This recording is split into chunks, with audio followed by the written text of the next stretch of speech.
Hi! Hi! How are you? Ciao Federica! Ciao! How are you? Where are you? In Monaco? Yes, I'm home in Monaco since the last 3 months. Yeah, yes. That's me. Safe. Yes, but safe. This is good. Safe, yeah. Yeah. The sound is I can't hear you very much. Oh.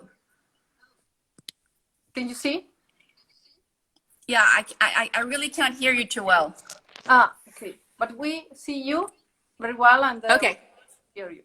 It's okay? Okay. And maybe I stay, yeah, like that. I have some questions for you. First of all, it's an honor to have you here. Yeah, Thank you. And I have some questions for you.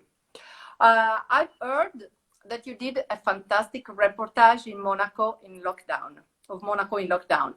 Explain to us a little more about it and how did Yeah, you it's actually still like a kind of a secret project, but I was very fortunate to be able to make this story about the COVID-19, the Monaco under the Monaco under the COVID-19 lockdown, because we can be very proud of our country, the way they have managed, and I'm talking about the carabiniers, the police, the pompiers, how they have managed, and I've really seen it with my own eyes. What they have organized, what they have done compared to other countries is absolutely amazing. So I'm very proud when this project will be publicized to show what was actually done here, because I think very few people are aware of what was happening behind the curtains.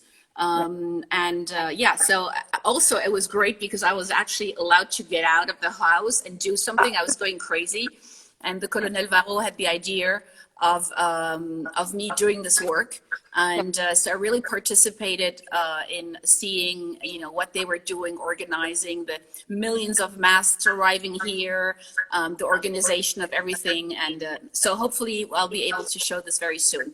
But I think we need to have a rest now from the COVID-19, from all of this, and probably it'll be more interesting to see these pictures in a couple of months when people will be interested again. I think we've heard the word mask way too many times in the recent times. Yes. Yeah, sure. Yeah. So we'll wait 2 months and then we'll see it. Yes. Yeah? Okay. Doing it, you do a lot of things. You did many shootings, and so doing different shootings with many fashion and jewelry brands made you travel in different special places, such as Bangkok, where you did extraordinary photos. Thank you. Really extraordinary. Yeah. Thank you. Welcome.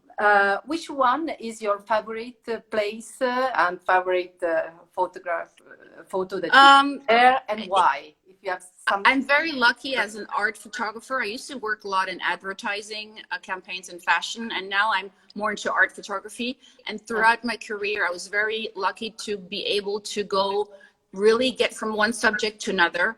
I remember when I was shooting for the royal family in Qatar, which was a very privileged photo shoot, obviously, as you can imagine. A lot of high jewelry, a lot of beautiful haute couture clothes.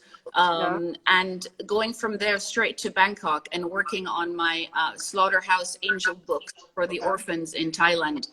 And the contrast between these two worlds is really something, I must say, is probably what I like the most about my job, is that it's every time a new experience for myself, for what I see, for what I learn, and also the way I grow as a person. And I think these contrasts, especially my work in the orphanage in Thailand, being around so many children that were very sick because a lot of them had AIDS, most of them were orphans, and living there with them, sleeping in the slums at the orphanage with these kids was probably the strongest experience of my life, for sure. Yeah. And seeing you're looking at your photo, you can feel this. Yeah. Thank you. Incredible. I love children. I've always loved children. I'm very fortunate to have become a mom late in life. But it's something that I think always was close to. So when I did this job, it was like being a mom to 200 children because I was surrounded by them on the daily basis.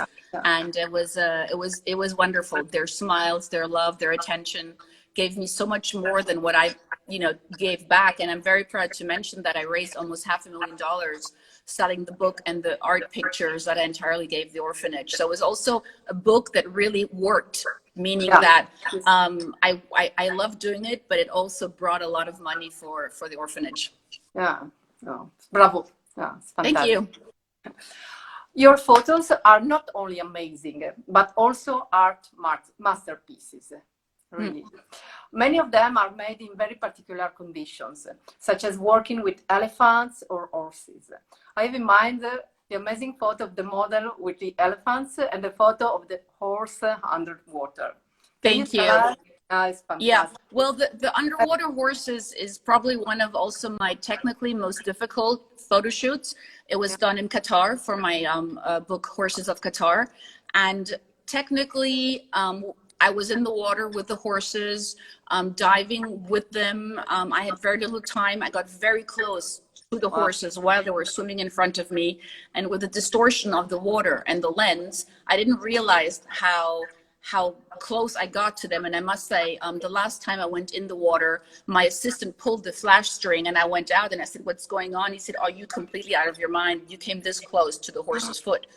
So yeah, but it was a great challenge, great challenge. And that gives you so much energy and adrenaline. When you get out and check your workout and you've seen something you were building and working for many weeks that suddenly comes into a picture, like with the elephants. I had the amazing opportunity to work with family Knie that also come to Monaco from circus. As you know, they're very close to Princess Stephanie. And it took me almost a year going back and forth, knowing the elephants, because before I actually got the authorization to work with them. Because the elephants are treated there in such an incredible way. And after a year of visiting them, of seeing how they were rehearsing, reacting and everything, I was finally able to do this homage to Richard Avedon, which is my favorite. Dovima with the elephants is, I think, the picture that made me become a photographer. And I wanted to do something as an homage to his work, because for me, he's definitely, him and Helmut Newton are my big, favorite photographers. So yeah, so I was 3 days with the elephants. It was rough because coming back to the hotel, all our clothes, everything was smelling of elephants. Remember people looking at me and my team in a very strange way at the evening when we entered the hotel after 12 hours of shoot. So yeah, but that's fun, it's like getting from the precious graph stones that I photographed a lot to the elephants, like being able to do all this contrast. Sure. Oh, it's fantastic. Yeah. Everybody that is looking at to see your photos. They are really art masterpieces. Thank you. And the work I did for you many years ago, which was so much fun. Yeah. Yes. Yeah. We had a great time. I remember, doing that photo shoot throughout Monaco and combining the beautiful models and the fashion with the roughness of the concrete of Monaco. That's really something I enjoy. Yeah, in very strange places.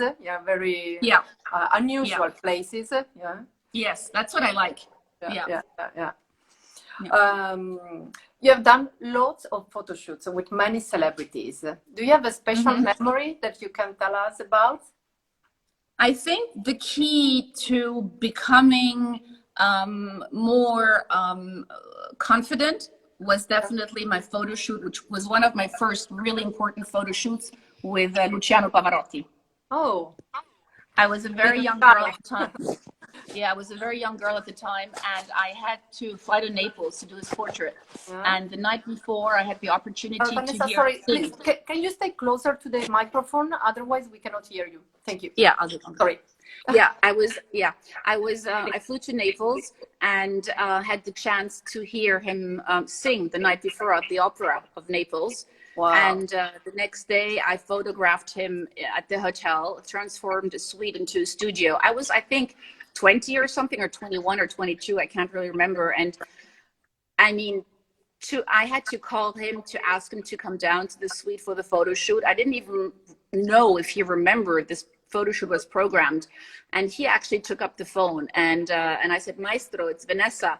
and with a very tiny voice. I was so impressed and so scared. And then he came in, and wow, I'll never forget that moment, because to work with such a prestigious personality.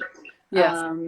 You know, after the night, he had the standing ovation at the opera, and he just walking in with a shawl and his big glass of water was, yeah, one of the big highlights of my life at the time. And I think after calling him, I think now I can call anyone on the phone and ask him for a photo shoot. That was like my big step to becoming more confident. Wow.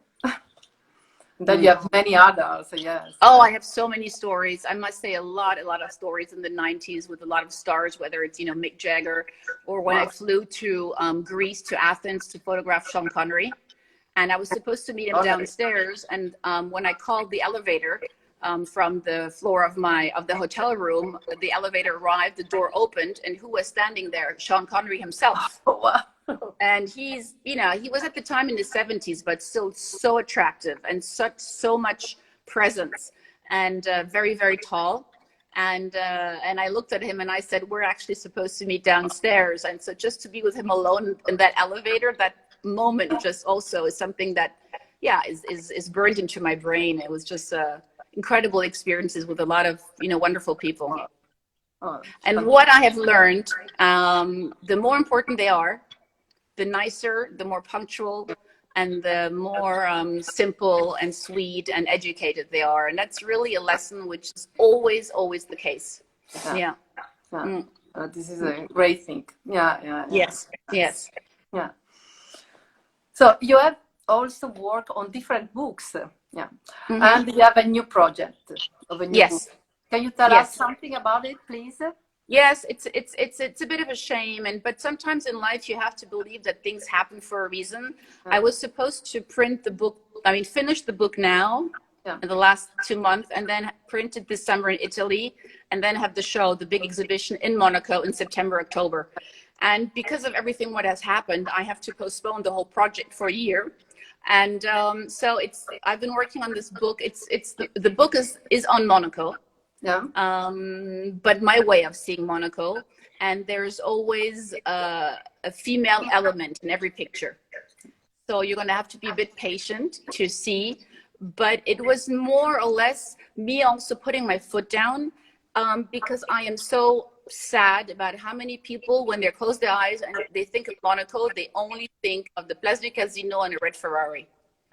And this is like kind of the image, a typical Monaco image, you know, the Grand Prix, you know, this very, in a way, superficial image of people who don't actually live here see. And I have photographed a lot of little streets, corners, houses that people don't know, and see Monaco the way I see it, which is my hometown, which is a village where everybody knows each other, or almost. And so it's a very peculiar, different side of Monaco, which I think has never been shown before. So I'm really excited about this project, but I have to finish it now, and so it's kind of delayed. Yeah. But we'll wait and we'll see. I hope. Yeah.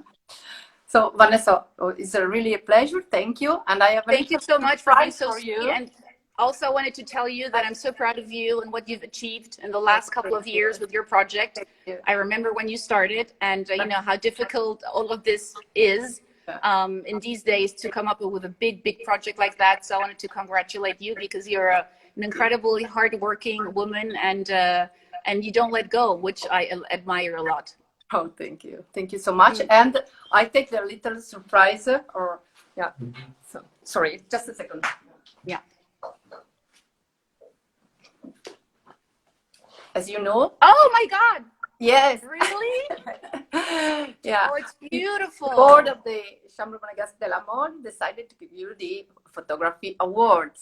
Oh, I have goosebumps. Thank you so much. We're supposed to give you at the Salle des Étoiles of Sporting the Yes. But it's not the Salle des Federica, Étoiles. Thank you.